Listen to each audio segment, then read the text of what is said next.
রে আম্মু আচ্ছা এই যে দিকে আসো ওই ওয়াইফাই লো ওদিকে গিয়ে কইলাম দিয়ে নাম তো বলি গায় গেছিলাম তো আবার আইছি एंटीन बोर्ड 50 एम एक डोज दे हम दिए हम ठीक है तो आगे बैठे अरे दे आइए बात फातिमा की समस्या ছিল আগে ঠিক আছে জানবে ফাতিমা কি সমস্যা ছিল প্রথমে গর্ভকার ছিল তারপরে গাঁটবাঁকা। অতিরিক্ত জ্বর উঠতো শুধু হ্যাঁ। 2-3 দিন পর পর আর? ঘন ঘন অসুস্থ হইতো, কাশি ছিল, পায়খানা ফসা ছিল, হাঁটতে পারতো না, বসতে পারতো না শুধু। ডাক্তার কি বলছিল ডাক্তার বলছিল সময় লাগবে 6 বছর 5 বছর 6 বছর সময় লাগবে এমনও লাগে যেতে পারে এরকম করে বলছিল 6 বছর লাগতে পারে জি এটা এখন অনলাইনে অডিশন করে অনেক টাকা নিয়ে যায় ঠিক আছে আলহামদুলিল্লাহ ভালো গেছে কবে আছেন আমার কাছে 1 2 3 4 5 মাস বাড়াইছেন জি হ্যাঁ 6 মাস টাইম দিছি খুশি আছেন না আলহামদুলিল্লাহ 6 বছর লাগবে বলছি আর আমরা বলছি কয় মাস 6 মাস তুমি যদি এত মানে মনে রাখবেন আমার কাছে না হলে আর কাছে মনে রাখবেন ঠিক আছে না যাতে লেখাপড়ার কাছে আছে এত কাছে যাইয়া চিকিৎসাটা করবেন মনে থাকবেন না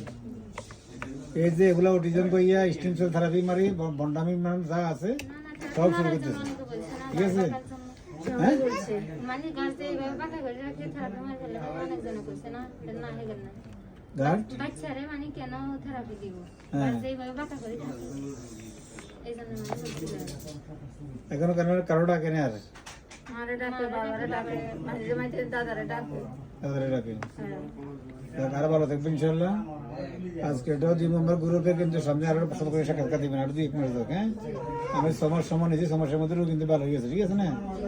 আল্লাহ আরো ভালো থাকবে অসুবিধা নেই প্রেসক্রিপশন দেওয়া হলো লেখা আছে অ্যালার্জি উঠছিল অ্যালার্জি তো যে উড়ে উঠছিল সীমানে বার অ্যালার্জি খুব বেশি উঠছিল জি পরে এখনো আছে অল্প মানে সান্দার নিচে আছে অথচ যে ও অতিরিক্ত চুলকানি এটা তো ভালো করতে পারি না এটা ভালো করে বড় করতে পারতেন এখন হাঁটে হ্যাঁ 6 বছর কেস আল্লাহ ভালো করে বলছে ঠিক আছে আল্লাহ রকম এখন 2 বছর বাড়ছে না মনে 2 বছর পারলে আপনি দুধ ডিম কলা মধু বাদাম গুলো ইউজ করুন আস্তে আস্তে করে ঠিক আছে চলে ঠিক আছে কন্টিনিউয়াস